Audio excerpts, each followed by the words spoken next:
que le sort du gouvernement de François Bayrou va se jouer dans les heures et dans les jours qui viennent. Le Premier ministre l'a annoncé, il engagera sa responsabilité demain, sans que l'on sache si les socialistes, le Rassemblement national, vont baisser le pouce ou pas. Un drôle de budget qui ne satisfait personne, ni les partis politiques, ni les grands patrons. Le Premier ministre va-t-il bientôt devoir faire ses cartons? François Bayrou brade-t-il son ambition réformatrice et l'attractivité de la France pour rester au pouvoir? On en parle avec nos invités. Bonsoir Olivier Besancenot. Bonsoir. Merci d'être avec nous ce soir, membre du NPA, nouveau parti anticapitaliste, ancien candidat à l'élection présidentielle. Bonsoir Philippe Brun. Bonsoir. Député du Parti socialiste de l'Eure, vice-président de la Commission des finances. Vous nous direz dans un instant si oui ou non les socialistes vont laisser un sursis au Premier ministre. Bonsoir Nicolas Bétou. Bonsoir. Merci d'être avec nous ce soir, fondateur du quotidien L'Opinion. Et bonsoir Néla Latrousse. Bonsoir Benjamin. Chef du service politique de BFM TV. Et on aura besoin de vos lumières pour comprendre la situation qui parfois apparaît quelque peu floue.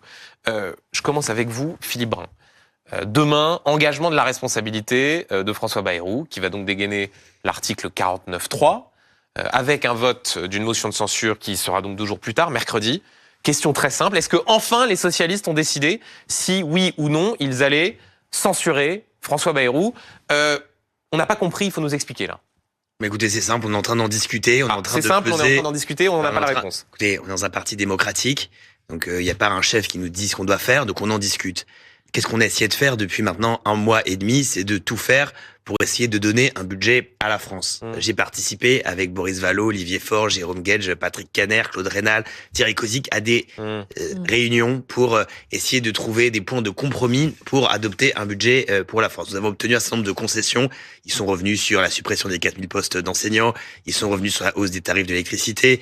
Ils sont revenus sur un certain nombre de coupes dans l'enseignement supérieur et la recherche. Est-ce que ces concessions sont suffisantes, Philippe Brun? Nous avons dit que le compte n'y était pas de notre point de vue. Et notamment, on attendait des mesures sur le pouvoir d'achat qui ne sont pas venues et qui n'ont pas été... Donc le compte n'y est toujours pas. De notre point de vue, le compte n'y est pas. C'est pour laquelle nous avons voté contre ce budget. Donc ça veut dire qu'en l'état, vous censureriez si le texte n'évolue pas? Je me termine. Donc nous avons voté contre le budget en commission mixte paritaire. Si demain, François Bayrou ne dégainait pas le 49.3, nous voterions contre ce texte que nous estimons qu'il est trop austéritaire.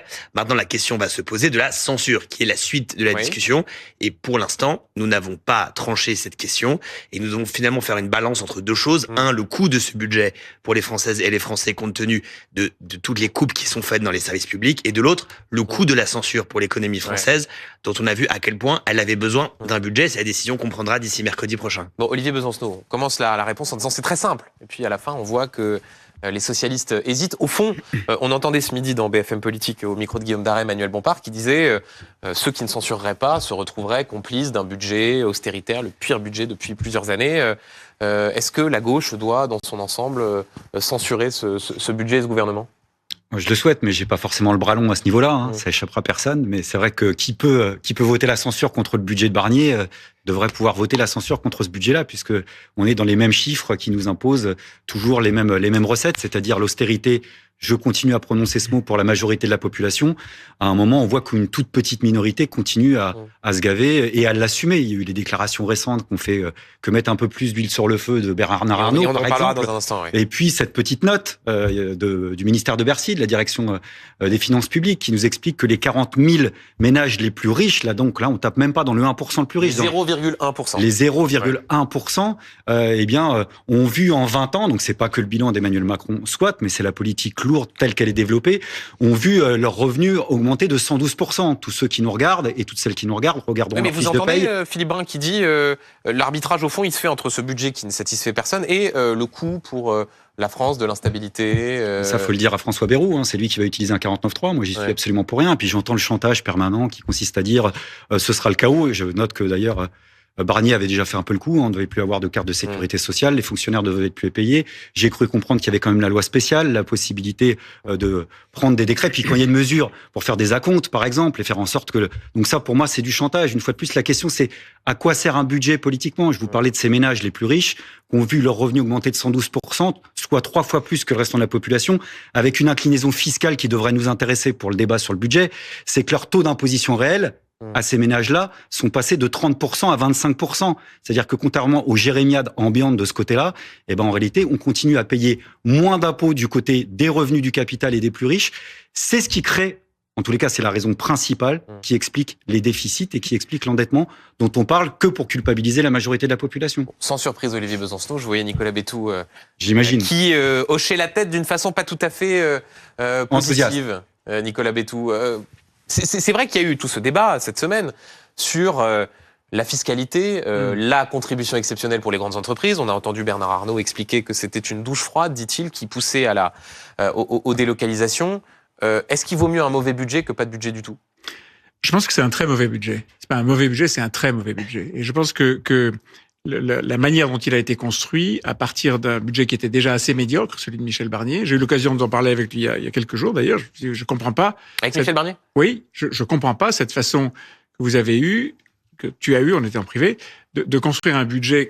La première fois que la droite revenait au pouvoir depuis 2012, le premier mot qui était posé, c'était le mot justice fiscale, donnant le sentiment qu'il y a une injustice fiscale, ce que Olivier Besancenot vient de souligner, que ce que je ne partage pas, et ce que beaucoup de Français ne partagent pas d'ailleurs. Tous ceux qui ne payent pas l'impôt sur le revenu, c'est-à-dire plus d'un Français sur deux qui ne paye pas l'impôt sur le revenu, considèrent que de ce point de vue, ça n'est pas injuste. Il n'y a pas d'injustice fiscale à ne pas payer d'impôts. Donc, je pense que le budget était médiocre et que ce budget est très mauvais. Je constate d'ailleurs dans l'interview que François Bayrou donne ce matin dans la presse du dimanche, Chez nos confrères dans la tribune, dimanche, ouais. Un flou absolument incroyable. À la question est exactement, c'est tout cela a tout de même un coût, dit le journaliste, et la réponse c'est peut-être autour de 5 milliards. Vous vous rendez compte ? On est au bout de la construction d'un budget et le Premier ministre répond le coût peut-être autour de 5 milliards d'euros. La réalité est quand même assez catastrophique. Dans les jours derniers, je voyais pas mal de patrons britanniques, par exemple, qui ont une image de ce qui se passe et du business en France qui, au fond, qui les réjouit. Faut pas se faire d'illusions, ils se frottent les mains. Mais il vaut mieux, quand même... Mais non, un mauvais budget que un budget qui serait rejeté. Oui, mais il vaut mieux se couper une main plutôt que se faire arracher le bras. Oui. Bon, c'est un argument qui ne vaut pas. Je pense que alors, si on a un mauvais budget, c'est vrai que c'est mieux que d'avoir une instabilité chronique. Mais on est dans un moment où tous les arguments qui consistent à dire, au fond, ce que dit François Bayrou dans l'interview, c'est la première fois qu'un peu de gauche travaille avec un peu de droite, on va tous s'aimer, ça va être formidable. Franchement, c'est pas comme ça qu'on gère un pays. Bon, en tout cas, il y a une forme de convergence, sinon sur le fond, du moins, sur la forme, entre Olivier Besancenot et Nicolas Bétou, qui considèrent que c'est un mauvais budget, mais pour des raisons diamétralement opposées. Néla Latrousse, on a besoin de vous pour essayer de comprendre ce qui va se jouer entre demain et mercredi à l'Assemblée nationale. Est-ce que véritablement François Bayrou se retrouve dans la même situation que Michel Barnier, c'est-à-dire au bord du précipice, ou est-ce que nous, vous, jouons à se faire peur, en sachant que les deux éléments centraux à avoir en tête, c'est ce que vont faire les socialistes. Philippe Brun nous dit, bon, on ne sait pas, on va décider, et ce que va faire le Rassemblement national. Est-ce que François Bayrou va tomber ? Il se trouve dans une situation moins difficile que celle de Michel Barnier. Si on compare aux quelques jours qui précédaient le 5 décembre, la chute de Michel Barnier, on avait entendu des socialistes qui, de manière très certaine, affirmaient voter la censure. Il y avait eu beaucoup moins de suspense de ce point de vue-là. Et le Rassemblement national, qui avait fait connaître sa position à la dernière minute, avait eu l'occasion d'égrener comme ça les motifs de mécontentement au cours de la dernière semaine pour essayer d'arracher concession par concession, de montrer que c'était Marine Le Pen et les siens qui menaient la danse. Rien de tel de ce point de vue-là. Le Parti socialiste dit qu'il réfléchit. Quand il dit qu'il réfléchit, moi j'entends qu'en sortant de la commission mixte paritaire, vous y étiez, Monsieur Brun, un certain nombre de députés et sénateurs socialistes ont expliqué que le budget leur convenait pas, mais les échanges avaient été respectueux, l'ambiance était positive, que finalement il fallait être responsable. Oui, ce qui allait clairement, pour le dire, dans le sens de ne pas faire tomber le gouvernement. Ce qui globalement va un peu dans ce sens-là. Du côté du Rassemblement national, de la même façon, à l'exception de Jean-Philippe Tanguy, qui, de manière extrêmement vocale, fait savoir que un article particulier du budget ne lui convient pas. Silence absolu dans les rangs. Et je ne serais pas étonné pour ma part que le Rassemblement national, s'il devait en venir à voter la censure, attendre de savoir ce que ferait le Parti socialiste pour avoir en quelque sorte les bénéfices de la censure sans les inconvénients. Donc de ce point de vue-là, François Bayrou part avec un peu plus de chance, on va dire, que Michel Barnier. À ceci près que ce qui nous est dit très clairement aussi, et du côté du Parti socialiste et du côté du Rassemblement national, c'est que s'il devait y avoir, je cite, une dinguerie d'ici à mercredi, j'imagine, Monsieur Brun, que si, par exemple, des propos similaires à ceux qui avaient été tenus sur le sentiment de submersion migratoire devaient être répétés de manière un peu plus affirmée d'ici à mercredi, cela pourrait avoir peut-être un petit effet sur votre décision ou sur vos discussions en interne. Oui, vous confirmez, mais juste, puisque Néla Latrousse parlait de Jean-Philippe Tanguy, qui, ce midi du Rassemblement national, avait effectivement l'honnêteté de dire, oui, moi, à titre personnel, je serais favorable à la censure. Vous, à titre personnel? Écoutez, si je disais ma position ici, ce serait mettre la pression sur mes collègues. Il se trouve que tous n'ont pas accès aux médias, et donc le faire, ce serait donner une position du Parti socialiste. Enfin, c'est pas vous faire offense que de comprendre que, à l'aune de vos précédentes déclarations, on a plutôt le sentiment que vous penchez du côté de la non-censure. C'est vous qui le dites, Benjamin Diamel. Je pense que ceux qui nous regardent. Je crois qu'il faut être respectueux du débat avec les collègues. Et qu'est-ce que vous répondez à Olivier Besancenot? Et d'ailleurs, l'intérêt sur ce plateau, c'est d'avoir deux tendances de la gauche. Vous entendez Olivier Besancenot qui dit, voilà, la gauche, là, elle doit censurer un budget austéritaire. C'est le rôle de l'opposition, je ne veux pas paraphraser Olivier Besancenot, que de s'opposer à un tel budget. Alors, je suis d'accord avec lui sur le fond, c'est que ce budget n'est pas bon, même si nous avons arraché quelques maigres concessions et qu'on nous avons arraché... Pardon, mais laissez-moi terminer, s'il vous plaît. Juste un instant, concession que François Bayrou conteste. Il dit, il n'y a pas de concession. Ah bon. Donc on a arraché... Non mais c'est important ce que dit Nicolas. Il le dit texto. Catherine Vautrin fait une interview aujourd'hui dans Le Parisien en disant on a lâché ça et ça aux socialistes. Donc il y a bien eu des concessions, Nicolas Bétou. Mais vous me le dites à moi, je veux bien, mais dites-le à François Bayrou. Il dit il n'y a pas de concession. Il a fait une lettre aux socialistes en expliquant je vous concède ceci, cela et cela. Elle est signée de sa main. Donc après, la parole du Premier ministre, je n'en sais rien. En tout cas, la réalité, si les amendements socialistes qui ont été adoptés, il y a des amendements des rapporteurs qui ont été faits sous notre pression et à notre demande. Maintenant, la question qui se pose, c'est si on vote la censure mercredi, quel est l'effet? Olivier Besancenot disait on peut toujours s'en sortir avec des acomptes, en vérité le gouvernement a mis en place un système qui est aujourd'hui codifié dans la loi organique qui va prolonger en fait un état d'austérité très fort si jamais il y a une censure. C'est-à-dire que seulement 25% des crédits des ministères resteront ouverts, ce qui veut donc dire la continuation de l'austérité. La loi aujourd'hui, la loi spéciale, elle interdit tout investissement nouveau. Donc, il n'y aura aucun investissement public. On a perdu 35 000 postes dans le BTP durant les 3 dernières années. Aucun investissement non plus possible pour les collectivités locales, puisque elles n'ont pas leur dotation, c'est sur l'année dernière. Et puis, tous les fonds d'investissement, fonds verts, dotation d'équipement aux territoires ruraux, tout cela sont gelés. Ça veut dire qu'on va faire beaucoup de mal à l'économie. Donc, il faut qu'on se pose la question. Ce budget va faire du mal à l'économie. La censure va faire du mal à l'économie. Quel est le pire entre les deux scénarios? Et nous déciderons en fonction de l'intérêt national. Au fond, c'est ce débat qui est intéressant, ce qui se joue sur ce plateau, et je vous donne la parole dans un instant, Nicolas Bétou. C'est le débat qui traverse la gauche depuis plus d'un siècle. Vaut-il mieux le grand soir, des réformes d'ampleur, ou essayer de conquérir au quotidien quelques progrès? Et le fait est que dans ce budget, François Bayrou a renoncé à supprimer 4000 postes dans l'éducation nationale. Il y a ce dont vous parliez tout à l'heure, vous évoquiez les propos de Bernard Arnault, une contribution exceptionnelle pour les grandes entreprises qui va rapporter 8 milliards d'euros. Ça, c'est des éléments qui existent. Vous pouvez le juger sans doute pas suffisant, mais ça existe dans la copie budgétaire. Mais sauf que c'est pas la nature de la discussion qu'on a, puisque sinon le Parti socialiste n'aurait pas voté contre le budget dans la commission paritaire. Ça prouve bien que ce qui devait être gratté n'a pas été gratté, en tous les cas. Donc c'est pas ce débat-là. Là, on a un problème plus substantiel, qui est le problème de la crise politique dans laquelle on vit. Parce que là, on parle du budget, qui va être un problème de toute façon récurrent. Donc moi, si vous discutez de la durée de péremption du gouvernement Bayrou, c'est que un peu l'écume des jours. C'est-à-dire non, la question, c'est ce que j'ai compris la question. Les socialistes ont réussi à obtenir malgré tout dans ce texte qui s'approche de convictions qui pourraient être les vôtres. J'ai cru comprendre qu'ils nous disaient eux-mêmes le contraire, puisqu'ils votent contre le budget. C'est bien la preuve qu'ils pensent que le compte n'y est pas. Mais moi, je suis pas là pour parler pour eux et à leur place. Je dis que la question qui se pose, c'est à gauche, si vous voulez parler de fracture politique à gauche, parce que j'ai l'impression que la thématique vous intéresse un peu, c'est savoir comment on intervient dans le cadre de cette crise politique qui existe. Elle existe, elle est là, elle est majeure, elle est profonde. C'est soit on joue la carte d'une dissolution et puis éventuellement de législatives qui arriveront, soit pour d'autres une présidentielle anticipée. Moi, j'ai le défaut de croire que de toute façon, même ces deux options-là ne sont pas à la hauteur de la situation. Donc, mouvement social. Mais pas que mouvement social, non, il y a une réponse institutionnelle à rediscuter. Voilà, c'est-à-dire que cette 5e République, vue du haut ou vue du bas, ne fonctionne plus. Je pense que du point de vue dominant, elle ne donne plus de garantie de stabilité. Du point de vue du bas, elle exaspère, notamment par le 49.3, mais pas que. Je rappelle qu'Emmanuel Macron a pris cette décision simplement parce qu'il a l'entièreté des pouvoirs de pas ne respecter finalement le scrutin qui était sorti des urnes. Donc ça ne fait plus l'affaire. La question, c'est ce qu'on met à la place. Il suffit pas de dire 6e République. C'est quel type d'institution on invente. Moi, j'ai le défaut de croire qu'aujourd'hui, ce qui divise artificiellement, même si ça renvoie à quelque chose, la gauche, c'est le présidentialisme.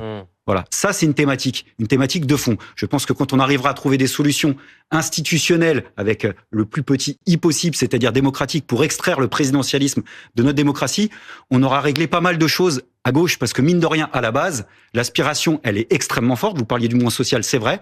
Une des petits éléments qui sont passés au mois de juin, c'est qu'on n'a pas eu simplement l'unité de partis politiques, on a eu aussi des secteurs du mouvement social qui se sont joints, pas simplement à l'idée de faire front face à l'extrême droite, mais aussi de défendre un certain nombre de mesures d'urgence qui n'étaient pas des mesures révolutionnaires, qui n'étaient même pas des mesures réformistes, qui étaient que des mesures d'urgence. Par exemple, augmenter le salaire minimum. La discussion de fond et le désaccord entre nous, ça serait savoir comment on appliquerait de telles mesures. Tout le monde le sait, c'est un secret de polichinelle. N'empêche que moi, je suis pour être pragmatique, d'autant qu'il y a toujours le feu au lac quand on voit ce qui se passe à l'échelle du monde, avec Trump, avec les courants néofascistes, populistes qui sont en train de l'emporter, malheureusement. Nicolas Bétou, pour prolonger la réflexion d'Olivier Besancenot sur la situation institutionnelle, au fond, vous dites, si je vous comprends bien, que François Bayrou sacrifie le fait de faire des réformes d'ampleur pour rester à Matignon. Oui. En même temps, il aura gagné son pari. Ça veut dire que là, s'il passe cette épreuve-là, il est bon pour rester, pourquoi pas jusqu'à l'été. Pour faire quoi ? Puisqu'il n'y a pas de majorité. Quand vous regardez le budget, je vous disais tout à l'heure que c'est un mauvais budget, même un très mauvais budget. L'essentiel, et d'ailleurs tous ceux qui se sont penchés dessus, y compris le Haut Conseil des finances publiques, disent c'est un budget qui essentiellement fait appel à des impôts nouveaux et qui ne règle absolument pas la question de savoir si nous avons, nous, collectivement, les moyens à la fois d'assurer le train de vie de l'État et d'assurer la survie de notre modèle social. Ni l'un, ni l'autre. Et donc, on peut continuer à faire de la dépense sociale, on peut continuer à faire de la dépense publique. Et là encore, je reprends les propos de François Bayrou, si son grand dessein, c'est de dire, je vais demander aux administrations de faire le bilan entre action et gestion, voir s'il y a un bon équilibre entre ce qu'on dépense dans les bureaux et ce qu'on dépense sur le terrain. Mais enfin, ça fait 20 ans qu'on nous raconte ça. Et donc, le sujet, bien sûr, c'est bien si François Bayrou c'est bien pour lui, s'il arrive à sauver à passer ces deux haies, les deux, à la fois le budget et le PLFSS, dont la discussion commence cette semaine, demain, prochaine, et qui sera aussi très difficile, puisque c'est là-dessus, c'est sur ce texte-là que Michel Barnier était tombé. Mais donc pour l'avenir personnel de François Bayrou, c'est très bien. Pour ce qui est de la réforme et de remettre le pays à peu près en mouvement, à mon avis, c'est un mauvais moment. Édouard Philippe qui est pas un homme incroyablement tranché et dit on fera rien pendant 2 ans. Oui, il dit il ne se passera rien pendant 2 ans parce qu'il n'y a pas de majorité. Philippe Brun, Olivier Besancenot, et je vous donne la parole Neila dans un instant, juste pour revenir sur le fond de ce budget et la contribution des plus aisés. Moi j'ai entendu cette phrase de Sophie Binet, la patronne de la CGT, qui disait les rats quittent le navire. Elle faisait notamment référence à des propos du patron du MEDEF, Patrick Martin, qui disait au fond ceux qui s'en vont ont raison de s'en aller. Les rats quittent le navire. Est-ce que Olivier Besancenot, à la place où vous êtes, considérez que c'est une façon normale de parler de ceux qui créent de l'emploi et qui font aussi la richesse et la prospérité dans ce pays ? Écoutez, les richesses, c'est 90% de la population qui les crée avec leur force de travail manuelle ou intellectuelle. On les doit à personne. Mais avec des capitaux, Avec des capitaux, qui appartiennent en effet au capitalisme. Même moi, ça m'avait pas échappé. Ça, c'est la question de savoir dans quel type. Oui. Et donc, dans ce rapport capital-travail, la déclinaison, en ce moment même, c'est quelque chose qui pousse en effet à la révolte. Je parle quand même, dans ses propos, Sophie Binet parlait à juste titre du fait qu'on est en train de vivre la mise en application de 250 minimum plans dits de sauvegarde de l'emploi, avec 300 000 emplois qui sont menacés. On vit dans une société où, par rapport à ce qu'est l'évolution réelle des prix, il y a beaucoup de gens qui ont renoncé. Mais si les capitaux, Olivier Besancenot, quittent le territoire, ceux qui trinqueront seront les travailleurs que vous défendez. Excusez-moi, mais faut être honnête 30 secondes. Les capitaux, ils circulent déjà et ils quittent les frontières plusieurs fois par jour dans le cadre de la société dans laquelle on est. Et ça fait des années que ça dure. Ça fait des années que les capitaux sortent et reviennent. Le sujet, il n'est pas de savoir si les capitaux sortent ou reviennent. Je sais pas si c'est la question qui m'est posée. Mais je réponds en disant que c'est déjà le cas. Oui, mais la sortie des capitaux, c'est quoi ? C'est je prends la décision non plus d'investir en France, mais d'investir ailleurs. Mais il le fait déjà. Mais attendez, il le fait déjà. Il investit. Si on parle de Bernard Arnault, il investit aussi beaucoup en France. Beaucoup. Il crée des ateliers, des usines en France également. Bernard Arnault, pardon de le dire. Et donc, ce qui est important, c'est que dans la tête d'un patron, il ne faut pas lui donner de bonnes raisons ou de mauvaises raisons de dire. Contrarier, quoi. Non, c'est pas le contrarier. C'est de dire pour la sauvegarde de mon business et pour le développement de mon entreprise, il vaut mieux que j'aille investir ailleurs plutôt que d'investir en France. Ça, à moyen et à long terme, c'est catastrophique. Alors, je veux dire quelque chose. Et c'est pas des je suis pour la liberté de circulation et la liberté d'installation absolument tout le monde. Si Bernard Arnault veut quitter la France, qu'il quitte la France. C'est pas lui. Simplement, c'est pas lui. je note dans la grande c'est fable dominante et du business telle qu'elle est présentée, Bernard Arnault a fondé sa fortune sur un immense plan de licenciement, une restructuration d'un groupe qui s'appelait Boussac, le tout financé au début des années 1980 par de l'argent public déjà, des milliers de suppressions d'emplois. Donc Bernard Arnault, à qui on devrait tout... Je termine, puisque je vous ai pas coupé. Oui, Bernard Arnault, à qui on devrait tout, pardon, mais ça ne passe pas. Et ces déclarations, je le note, si je peux juste me permettre, c'est pas tant sur la fiscalité française, parce que personne ne sait qui va... Enfin, lui-même, c'est le premier à savoir qu'il va pas s'enrhumer avec la fiscalité française. Par contre, il adoube la politique fiscale de Trump. Et là, il y a une alliance politique de fond entre une partie des classes dominantes et les secteurs de l'extrême droite. Et lui, c'est une illustration supplémentaire. Et c'est pour ça qu'à gauche, j'aimerais qu'on réponde présent à peu près à la hauteur de ce qu'on a su faire au mois de juin et pas en deçà. Il y a Xavier Bertrand qui nous attend derrière la caméra et qui va arriver dans un instant. On l'interrogera bien évidemment sur cette question de la fiscalité. Juste avant, Philippe Brun, si le résultat de ce budget et d'une contribution fiscale que vous avez d'ailleurs défendue, c'est le fait que des patrons d'entreprises s'en aillent. Vous qui êtes dans une circonscription rurale dans l'Eure, qu'est-ce que vous allez dire à vos administrés ?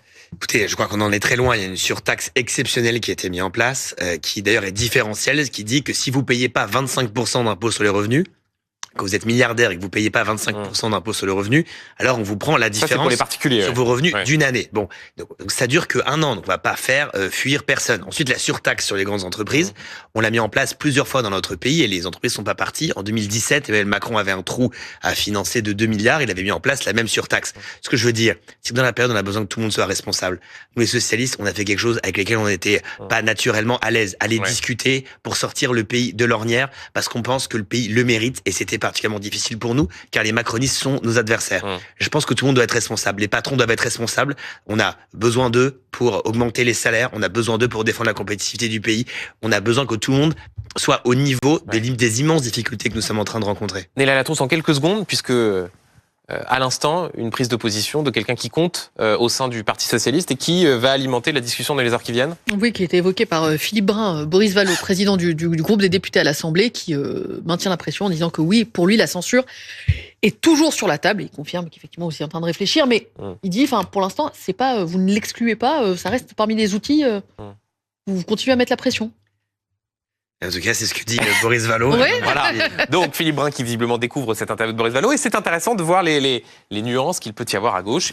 Il y en avait ce soir sur ce plateau. Merci Olivier Besancenot. Merci Philippe Brun. Merci Néla Latrousse. Merci Nicolas Bétou. Et je signale dans le journal de demain cet événement, il faut le dire, l'interview du président algérien Abdelmajid Tebboune, où il parle pêle-mêle de la politique migratoire de Bruno Retailleau, du sort de Boualem Sansal. C'est absolument passionnant et on en parlera tout à l'heure. Déjà accessible sur l'opinion.fr. Voilà.